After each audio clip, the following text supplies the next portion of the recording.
We're on Daf Ayin Vav Amid Aleph, and you'll see that the wide lines on the bottom, we're up to the third of the wide lines, Holodamya. And just to remind you that the Gemara had quoted Rabbi Lazar Hamodoi, who, based on a principle called Mida Tova, is greater than a Mida Peronios. He came to the conclusion that the man actually fell at a height, piled up to a height of 60 Amma. This was based on the fact that we derive it from the Mabul. In the case of the Mabul, there were two Arubos, two openings from Shamayim, and the waters came down, and they reached a Gova of 15 Amma. And if you multiply that by 4, because in the case of the Man, there were 8 Arubos for 2 Dlosos, as we derive from Psukim in Tilim. And if you multiply this, if the Shtei Arubos was multiplied by 2, so that you had an extra 2 Dlosos, then instead of multiplying 15 by 2, you multiply it by 4, and you get to 60. So Gemara says, Holodamya. It's really not a fair comparison. Hossam, in the case of the Mabul, the Arboim Yomin, it fell for 40 days. Hocha, Chadashaita. In the case of the Man, it fell for 1 hour every morning.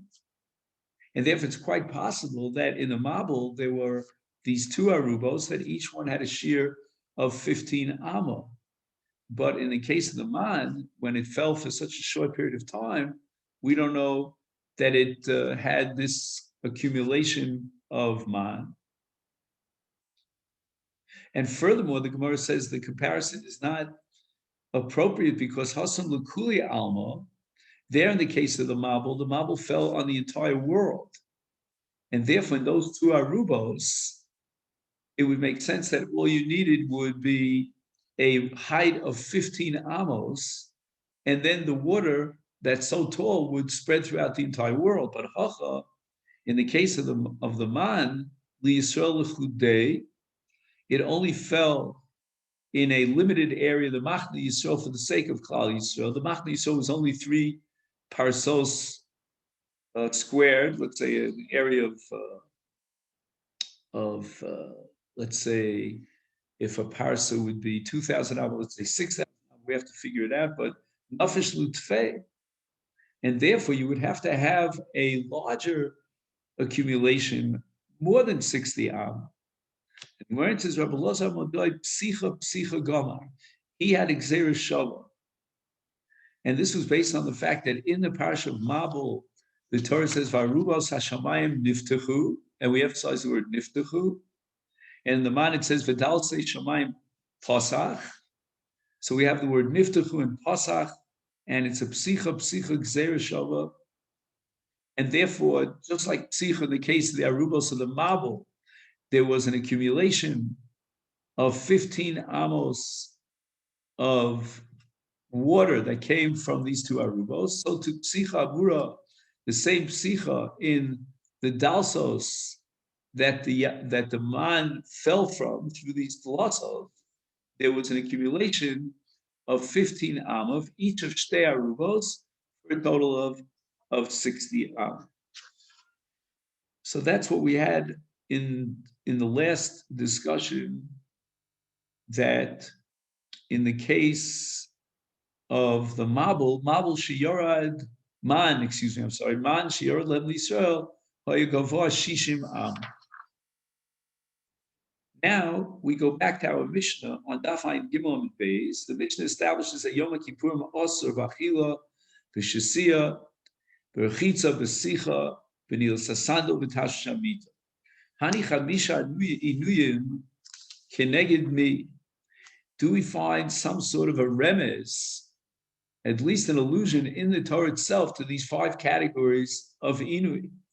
Omar Av Chizda, yes, we do. Keneged Chamisha Inuyim Bat Torah. In fact, the Torah repeats the word inui 5 times. And we'll mention some of the psukim now. In Bamidbar Perek Chavtes, Ube'asar lechodesh hashvi hazeh mikra kodesh Elochem v'nisem es nafshel seichem, kol malach lo sasu. In Parshas Emor, we have in Vayikra Chav Gimel v'ach be'asar lechodesh hashvi hazeh yom kippur mikra kodesh Elochem v'nisem es nafshel seichem v'kravtem yishel Hashem. And also, we find in Parshas Emor, Shabbos Shabboson Yelachem, the Nisam is Nafshel Seichem, B'Tishal HaChodesh B'Erev. And we find earlier in Sefer Vayikra, in Parshas Achrimos, this is Vayikra Perek Tezayin, Shabbos Shabboson Yelachem, the Nisam is Nafshel Seichem, Chukas Olam. And finally, the last of the fifth is also in Parshas Achrimos, in that same chapter, Perek Tezayin, the Gemara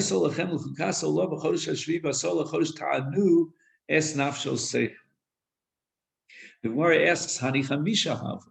So you find that the word Inui is mentioned in the Psukim 5 times. That's not enough. Anan Shita Tanan. We have 6 categories of Inui. And the Gemara answers that Shasiya B'chlal Achilahi. If we count Achil and Shasi as 1 category, and the balance is another 4, we have all told 5 categories of Inui. And Shtia is not going to be counted in and of itself. It's an extension, if you will, of Achila. And we don't need a special pasuk to correspond to Shasiya because Shasiya is included in Achila. 5 psukim is enough. The Amr Shlakish Minayin the Shasiya Shehi B'chal Achila. How do I prove to you that Shasiya is a subcategory extension of Achila? And Reish Lakish is going to give his answer to this question. We're going to have an answer soon from Rav Acha Bar Yaakov. And Rav Reish Lakish says, Nemar, Shenemar in the Parsha of Meiser Sheni, in Re'eh in Sefer Dvarim, the Torah commands us to bring our Meiser to Yerushalayim. So we're talking in the first year, the second year, the fourth year, the fifth year of the 7-year cycle of Shemitah. And the sanctity of the Peros obligates us to bring the Peros to Yerushalayim and eat it there.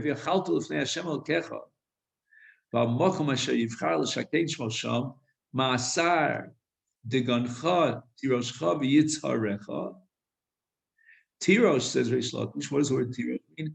Chamrahu. It means yayin. And nevertheless, the pasuk opens up with the word v'yachalta, v'karilei v'yachalta. So we see that shasiya, in this case, the drinking of wine, is included under the rubric of v'yachalta.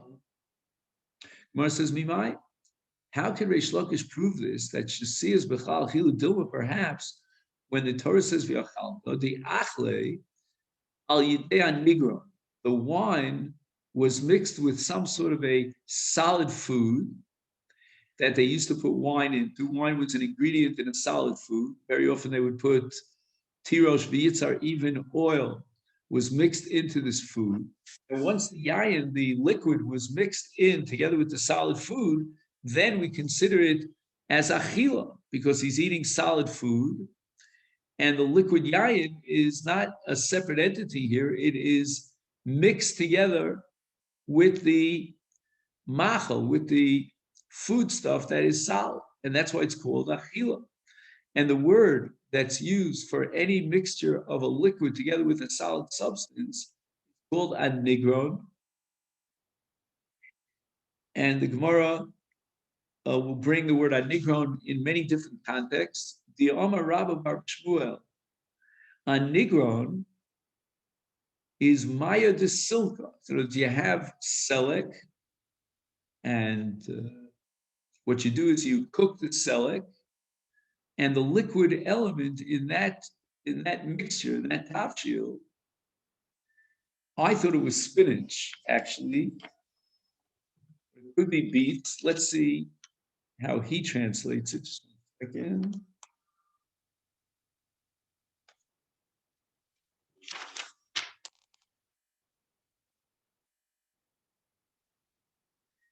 He calls it beets.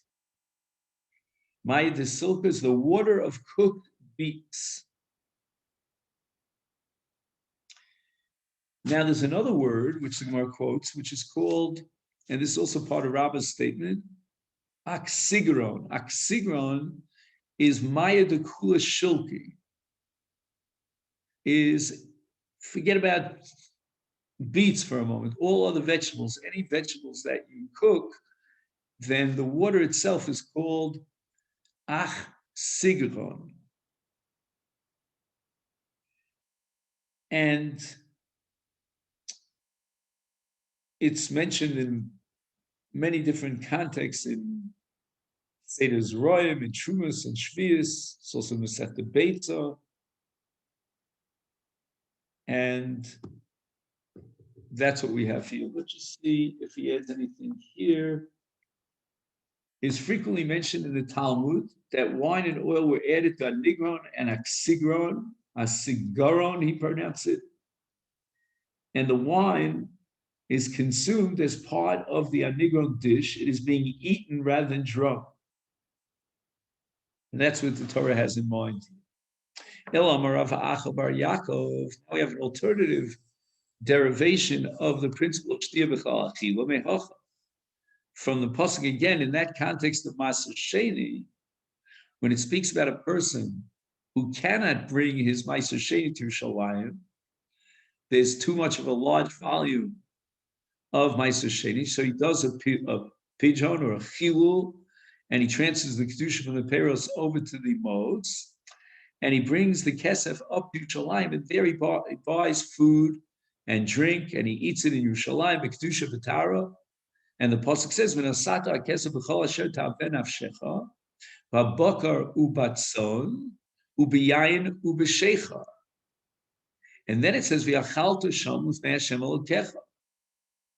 So amongst the list of things that you're eating, in quotation marks, v'yachalta in Yerushalayim, is yayin v'shechar. Now, yayin, you could always argue, as we said before, as a reference to a negro, but then it says shechar. And shechar is shesiyahu. The Gemara thinks that for sure the word shechar indicates a liquid beverage that you drink. And yet the Torah used the word v'yachalta. Now shechar is older wine, and the Torah says in the parasha of Nazir, in Naso, it says miyayin v'shechar yazir. And Unkel says, Mechamar Chados V'atik Yazir. So Yain Yoshin is called Shechar because it is very intoxicating. And you would not take, presumably, this intoxicating beverage and use it in a nigro, to mix it with vegetables. So the Gemara still is very unsure about this. Mimai, how do you know that Shesiyah B'chal Achila Dilma Hochanami, here too, in the case of Shechar, the Achle al Yidea Nigro, he used the Shechar as an ingredient to create a Nigro.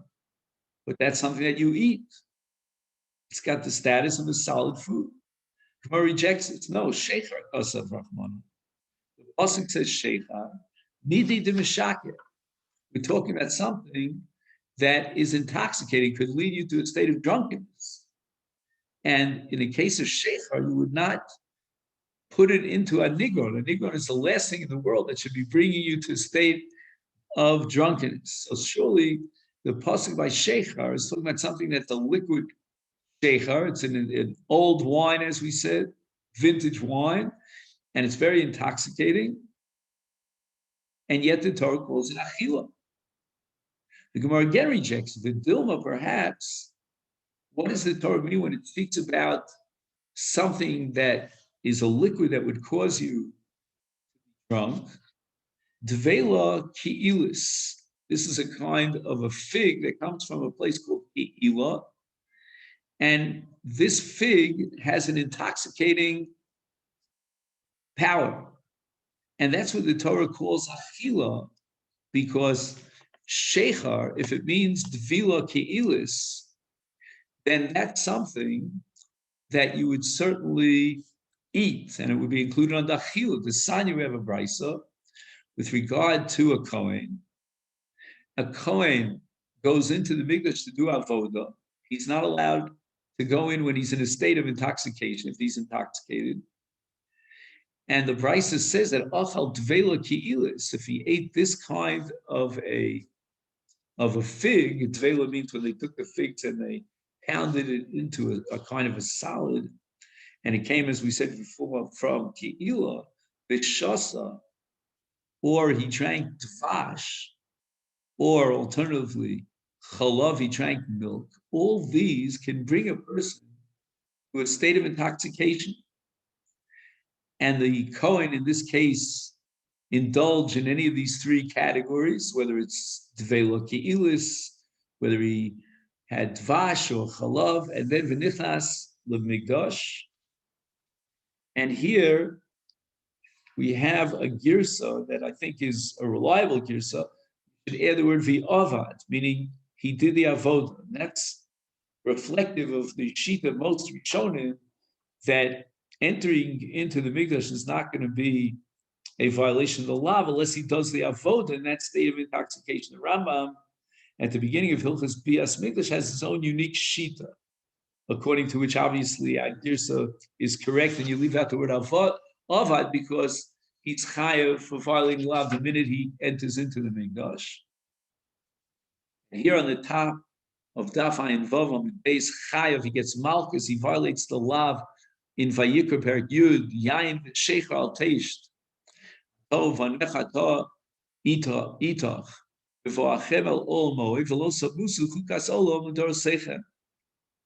Sheikha means anything that's meshaker, and then we can interpret it as a reference to dvela ki'ilis, and that's what's included under lashon achila. But if it was really pure liquid, that would not be included under the word achila. So we still don't know, and we haven't yet proven that shesiyah is b'chal achila.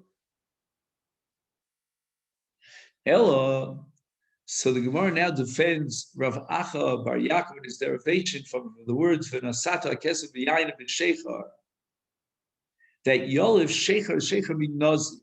He has Xeris Shava comparing the word sheichar in the parsha of Ma'aser Sheni with the word sheichar in the parsha of Nazir, where the Torah again says yayin b'sheichar yazir, etc. Malahalan, just like in the case of Nazir, what does the word yayin mean?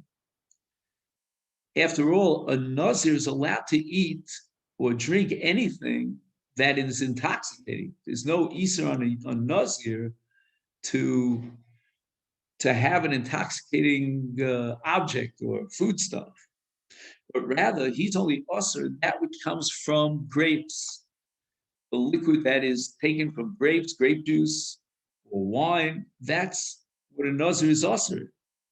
And there the Torah calls it Sheicha. Is af, kan, here too in the Parsha Ma'aser Sheni, the word Sheicha should be interpreted as yayin, not as dvela ki'ilis. And yayin, for example, does not necessarily bring a person to intoxication if he drinks it derech achila and he mixes it with something else, or for that matter, if he eats a dvela ki'ilis and he gets intoxicated. That's not what the Torah is prohibiting here in the parsha of Nazir. So since in Nazir, the Torah uses the word sheichar, and it refers specifically to wine, old wine, vintage wine in this case, so to the word sheichar in the pasuk v'yachalta in the parsha of Ma'aser Sheni, it's a reference to vintage wine, and therefore shesiyah is b'chal achila because the pasuk says v'yachalta. The pasuk one more time. It says v'yachalta sham b'fnei Hashem Elokecha. I have a note here. L'chori yesh lahaktos madua lomdim sheichar ha'omer Ma'aser Sheni mishecher ha'omer ben Nazir. Why do we take the word sheichar Ma'aser Sheni and compare it to the word sheichar in Nazir? V'lo lomdim also mishecher ha'omer bebias migdash shekol hu gam mashkim hameshakrim udvela ki'ilis.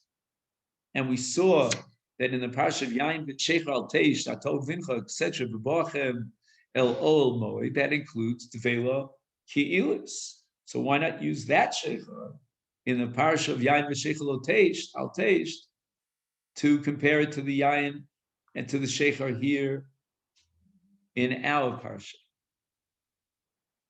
And that's the parsha of Meiser Shing. So Tosas answers, and it's very long Tosas here on the top of Hain Vavam and Beis Gomar, that there's a svara that in Bias Mikdash the Torah prohibited even something that's mishaker, because the reason why the Torah prohibited this is the Torah didn't want you to go into the Beis Hamikdash. It's a gnai that's a Kohen who's intoxicated should stand in front of the Melech, in front of the King of Kings, and do the avodah. And the svara is that even a shikar who became intoxicated through other beverages or foods, he's included in this Isur. And that's very unique to the parasha of Bias Migdash and should not be used as an analogy to derive from other cases of Sheikhar. So this is where we're going to stop it. It's Hashem on the top of Daf Ayin Vav Amid Bey.